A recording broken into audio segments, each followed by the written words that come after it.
Olá,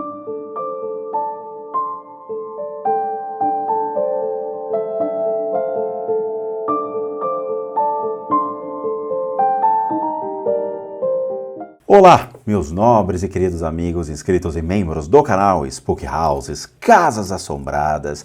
Hoje nós vamos começar mais um podcast. Hoje nós vamos trazer Gerd Theissen dentro do critério das religiões dos primeiros cristãos, uma teoria do cristianismo primitivo. A obra de Gerd Theissen é uma apresentação e uma análise da fé cristã primitiva sobre a ótica das ciências das religiões. Ele não pretende descrever meramente a teologia do Novo Testamento, nem professar confessionalmente a fé dos primeiros cristãos, mas sim tornar compreensível a força dessa fé na vida e no contexto da antiguidade. Nesta empreitada, Theissen persegue dois objetivos. Em primeiro lugar, ele sonda a vida do cristianismo primitivo e explica suas afirmações teológicas mediante análises semióticas, psíquicas e históricas. Desta forma, por meio de categorias das ciências das religiões, torna-se-ão visíveis a fé, o culto e o ethos da igreja primitiva. Em segundo lugar, ele mostra como o cristianismo primitivo evoluiu a partir do judaísmo e criou um universo simbólico religioso autônomo, que possuía um extraordinário dinamismo para a construção de comunidades e que modificou toda a história do mundo conhecido de então. Bom, Gerd Theissen é doutor em teologia e professor de Novo Testamento na Universidade de Heidelberg, na Alemanha. É com ele que hoje nós iniciaremos e nos deliciaremos com essa incrível obra que mudou a minha vida e eu tenho certeza que mudará a vida de vocês. Então sentem-se, acomodem-se, porque vamos iniciar uma nova jornada. Um dos pretendentes a seguidores de Jesus deseja primeiramente sepultar seu defunto pai, antes de acompanhar Jesus em suas andanças. Jesus, porém, lhe diz: segue-me e deixa que os mortos enterrem seus mortos. Isso é uma violação impiedosa do mandamento dos pais. Só é possível estendê-la como comportamento simbólico.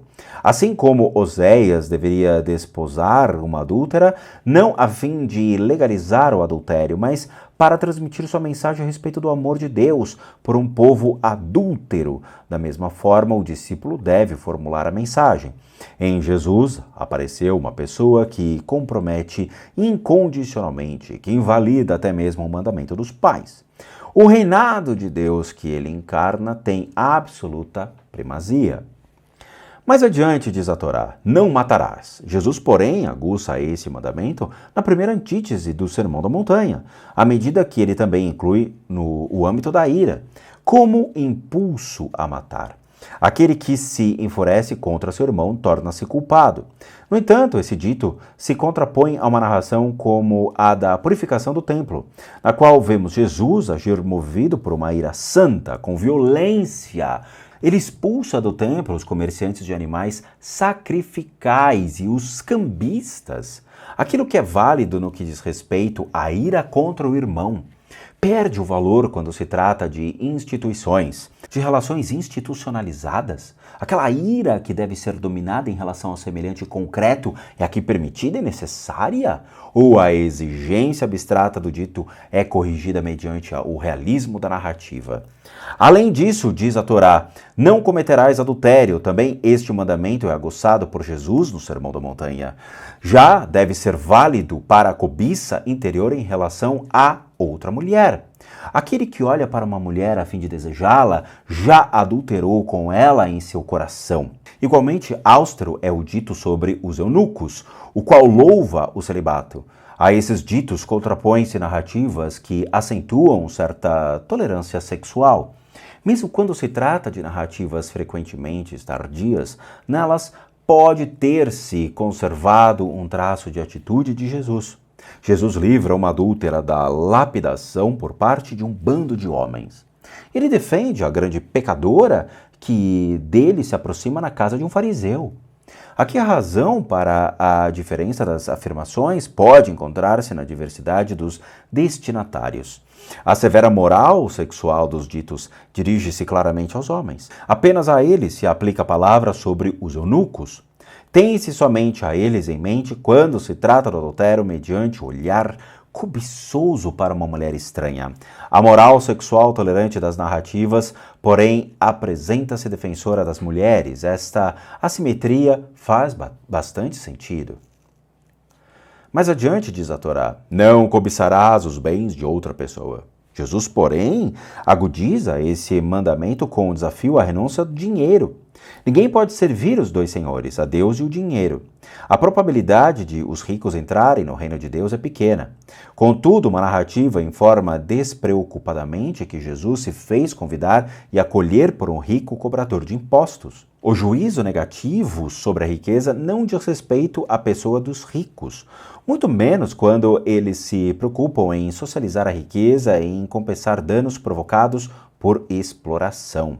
E o relato do jovem que não está disposto a vender seus bens mostra realisticamente que o ethos radical da propriedade esbarra em seus limites. Por fim, diz a Torá, amarás a teu próximo como a ti mesmo. Jesus qualifica esse mandamento como maior, que já está em pé de igualdade com o primeiro mandamento. Portanto, com o axioma fundamental do judaísmo. Ele exacerba-o na tradição de um dito sobre o mandamento do amor ao inimigo, que Mateus, com razão, estilizou como uma exigência que ultrapassa a tradição mediante um contraste antiético com o mandamento do amor ao próximo. Ora, o interessante é que, em algumas tradições narrativas, precisamente os inimigos, os estrangeiros e os pecadores não aparecem como os destinatários do amor, mas como o sujeito dele. Todas essas narrativas encontram-se no Evangelho de Lucas, o que não constitui nenhum acaso. Elas afinam-se com a imagem lucana do Jesus humano.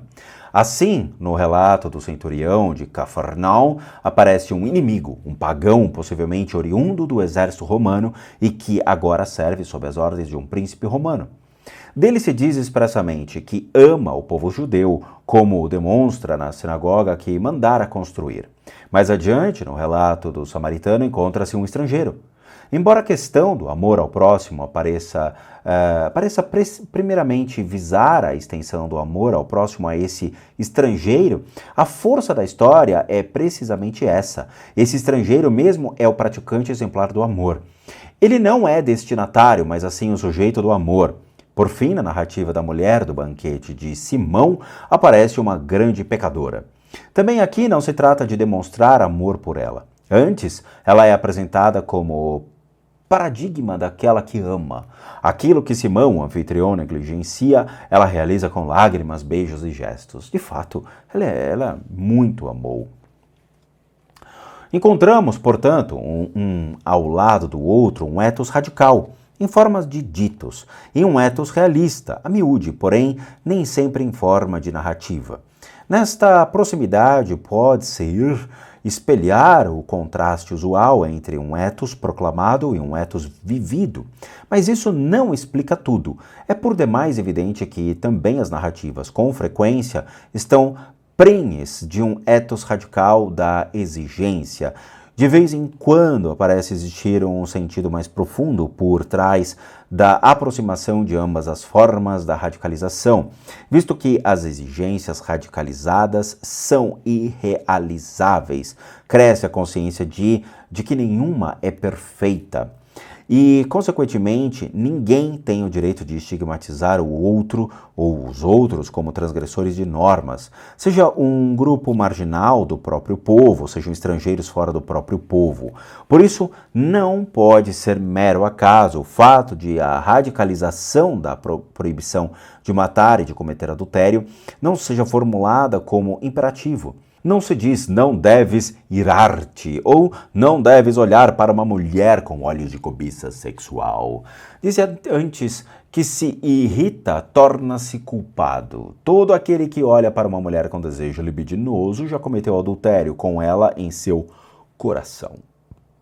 A exigência radicalizada transforma-se potencialmente aqui em um reconhecimento da insuficiência de todas as pessoas. E esse reconhecimento é, a seu turno, fundamento de uma pregação radical da graça.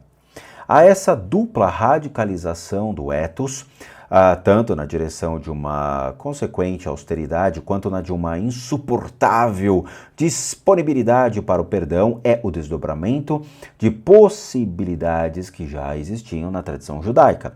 Não constitui nenhuma ruptura com o judaísmo, de modo que resta apenas um campo no qual tal ruptura poderia verificar-se, o da linguagem ritual de sinais. O judaísmo é uma religião ritual. Comportamentos simbólicos pré-estabelecidos perpassam o dia a dia, direcionam para Deus, faz lembrar dele de sua presença. Por trás disso, acham-se uma admirável intenção de penetrar tudo na vida com a presença e também de levar pequenos gestos simples à categoria de uma liturgia. Uma crítica ritual iconoclasta compreende quase nada dessa função religiosa dos ritos. Falta também a compreensão de sua função social. Elas são os sinais visíveis da presença ou da pertença ao judaísmo, ato de confissão pública. A esse propósito, no tempo do exílio e do pós-exílio, cristalizam-se sempre mais três formas de procedimentos rituais como sinais identificadores do judaísmo: circuncisão, regras alimentares e a observância sabática. Visto que as formas de comportamento ritual dizem muito mais acerca da proximidade ou distância em relação a um grupo do que as convicções interiores que fogem ao controle social. Conclui-se a partir da linguagem ritual de sinais se Jesus situa-se no centro do judaísmo, na periferia ou para além de suas fronteiras. Em primeiro lugar, uma observação parece depor em favor de um enraizamento de Jesus no centro do judaísmo. Ele não diz uma palavra sequer que problematize a circuncisão. Logo depois de sua morte, a circuncisão foi questionada por volta do 40º ano. Contudo, somente o Evangelho de Tomé coloca nos lábios de Jesus uma palavra que relativiza a circuncisão em seu significado. Ora, alguém poderia naturalmente dizer: a circuncisão não constituía um problema no ambiente de Jesus, porque era praticada em criancinhas sem uma decisão consciente delas. Era um rito tão natural que já não era na Palestina um ato de confissão. Em contrapartida, a observância das determinações sabáticas, das regras de pureza e das regras alimentares era questionada. A posição de Jesus no judaísmo não deve mostrar-se nesses campos? Bom, meus amigos, este foi mais um capítulo deste incrível livro, este livro que fez uma grande diferença na minha vida e com certeza também vai fazer uma grande diferença na vida de vocês. Eu espero que vocês tenham entendido. Caso não tenham entendido o capítulo, por favor, escutem novamente e fixem as principais partes do que é lido para vocês, porque é deveras importante a fixação desse conteúdo para que vocês entendam as diferenças entre a palavra de Cristo e como houve alteração, manipulação e adulteração dos conceitos de Cristo primitivo para os dias de hoje. Ok? Então é isso, eu agradeço de coração a todos vocês e vejo vocês no mais um capítulo desse incrível livro. E como eu sempre digo, bons sustos a todos nós.